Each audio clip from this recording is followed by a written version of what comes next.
Hello everyone, good morning and welcome back to my another blog. তো সকালে ঘুম থেকে উঠে দেখছি যে কাছে ভালোই শিশির জমেছে, তাই বাইরের কোনো কিছুই ভালো করে দেখতে পাচ্ছি না।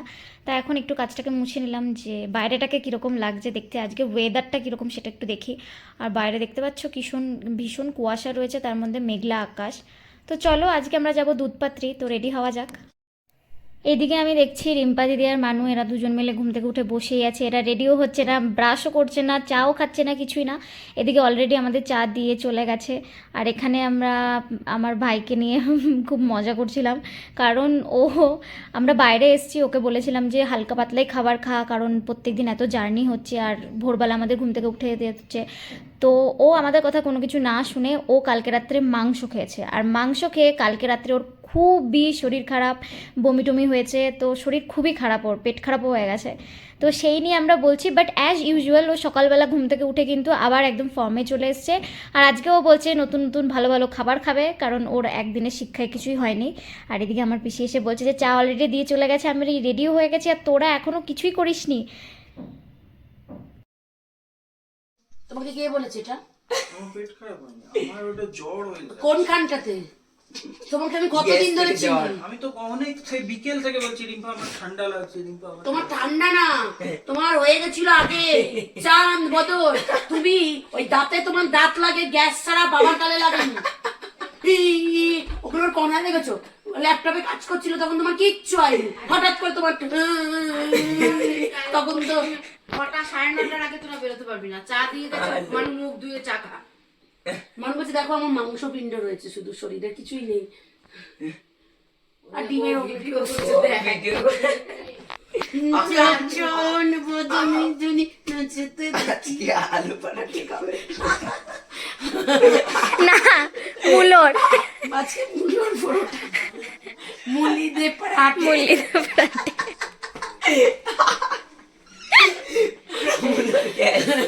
মুলোর পরোটা।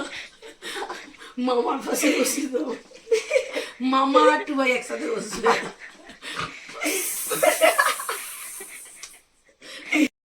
তো মা পিসিদের কাছে অনেক ঝাড় বকা খাওয়ার পর আমি অবশেষে চা খেতে চলে এসেছি। আর এই যে সকাল সকাল লাল চা দিয়ে গেছে, সেটা এখন খাবো আর তারপরেই রেডি হতে শুরু করব। ফাইনালি আমরা সবাই রেডি হয়ে 9টার মধ্যেই বেরিয়ে পড়লাম আমরা দুধপাত্রির উদ্দেশ্যে। আর বাইরে বেরিয়ে তো দেখছি বাপরে কি মেঘলা ওয়েদার, আর তার মধ্যে কুয়াশা। আর আজকে তো ওয়েদারে দেখছি যে বৃষ্টি হওয়ারও চান্স রয়েছে, জানি না আমাদের সাথে কতটা কি হবে, কারণ আগের দুদিনেরও ওয়েদার খুবই খারাপ ছিল। দেখা যাক কি হয়। ওয়েদার খারাপ না। ওখানে কি অবস্থা ছিল?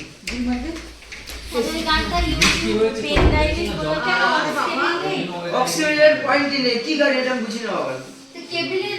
পয়েন্টই না এই বাস না স্পটিফাই স্পটিফাই কার কেন বুঝে কাঁপবে।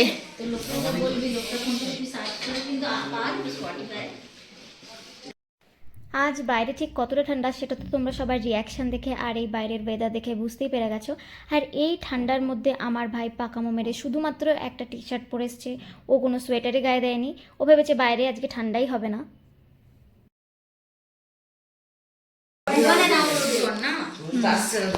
শো করছে এমপি3 তে।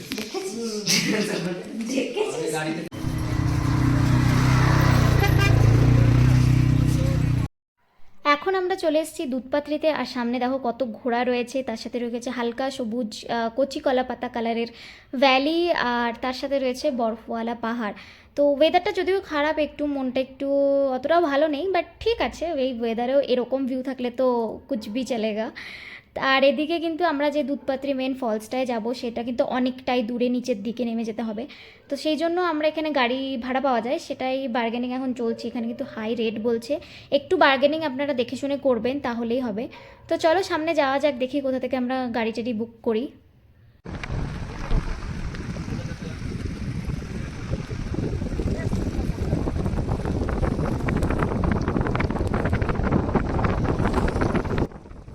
অনেক বার্গেনিং করার পর আমরা ফাইনালি একটা গাড়ি পেয়েছি, আর গাড়ি করেই এখন যাচ্ছি নিচের দিকে।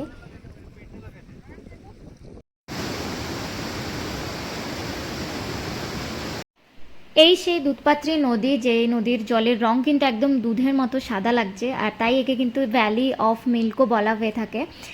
আর এখানের ব্যাপারে আমি একটা খবর শুনেছি, আমি জানি না কতটা সত্যি কি মিথ্যে, যে দুধপাত্রী নামটা কোথা থেকে এসছে। এখানে নাকি একজন কাশ্মীরের বিখ্যাত সাধক শেখ উল আলম নুর উদ্দিন, তিনি এখানে নামাজ পড়তে এসেছিলেন, আর তারপরে জলের সন্ধানের জন্য তিনি মাটি গর্ত করে ওখান থেকে জল পেয়েছিলেন, যেটার রং কিন্তু একদম দুধের মতো সাদা ছিল। তো সেই থেকেই বলতে পারো দুধপাত্রী বা ভ্যালি অফ মিল্ক নামটা এসছে।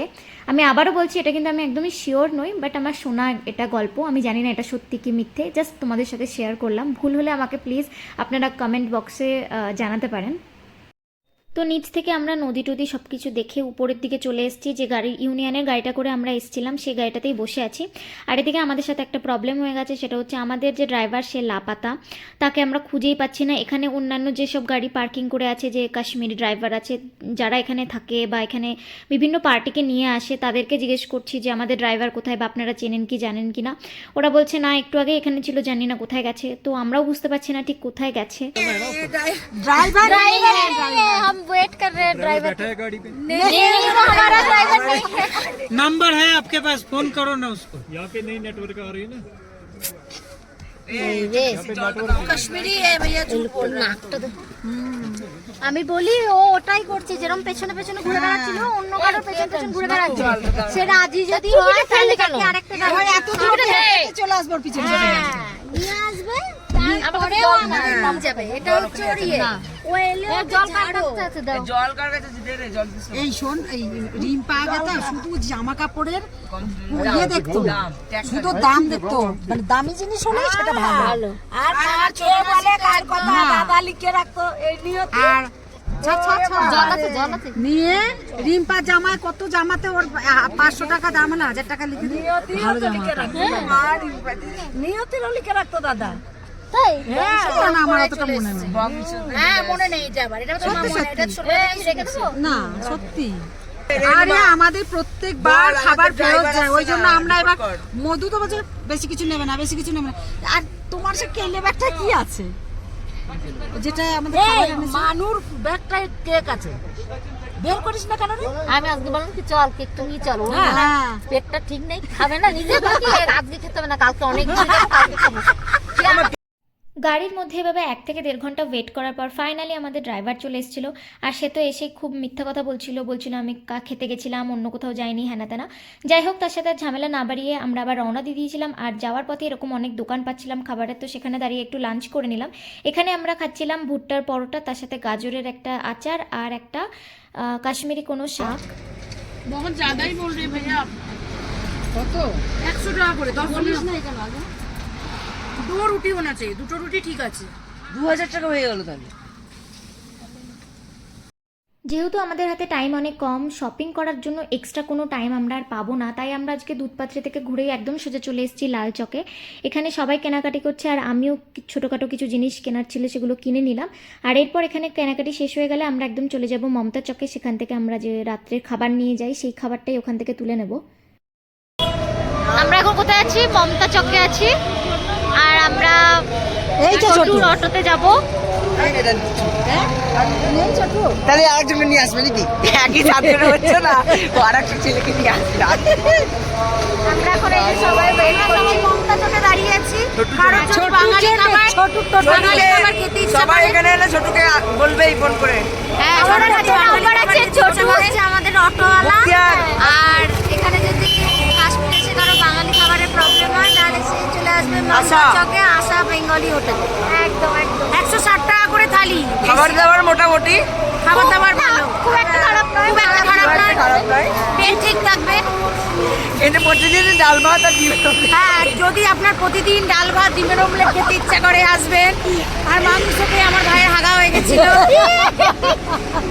তাহলে তাহলে তো আর কেউ আসবেই না, তোরা এমন বাঙালি হোটেলে নাম করলি। তো যাই হোক, এবার আমরা দাঁড়িয়ে আছি, মাংস। আমরা প্যাক করে দিচ্ছি সবকিছু, আর আমরা এখন চলছি আমাদের হোটেলে যাওয়ার জন্য ওয়েট করছি। ছোট আগে, হ্যাঁ, ছোটু আমরা ছোট ওয়েট করছি। তোর ভাই তো ফাইনালি আমরা রুমে চলে এসেছি আর সবাই মিলে খেতেও শুরু করে দিয়েছে, আমিও এখনই বসবো।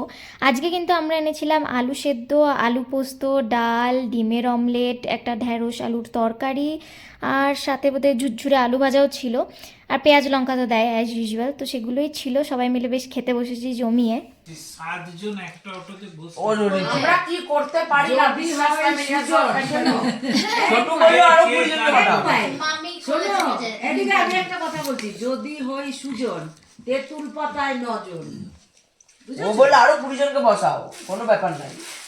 পয়সা নিয়ে কোনো চিন্তা নেই পয়সা চিন্তা নেই, যা করবে। আমি 250 টাকা দিলাম, ও কিছু বলেও নাই। ইচ্ছা করে 50 টাকা দিচ্ছি। তো আজকের মতো ব্লগটা আমি এখানেই শেষ করলাম, বাই বাই।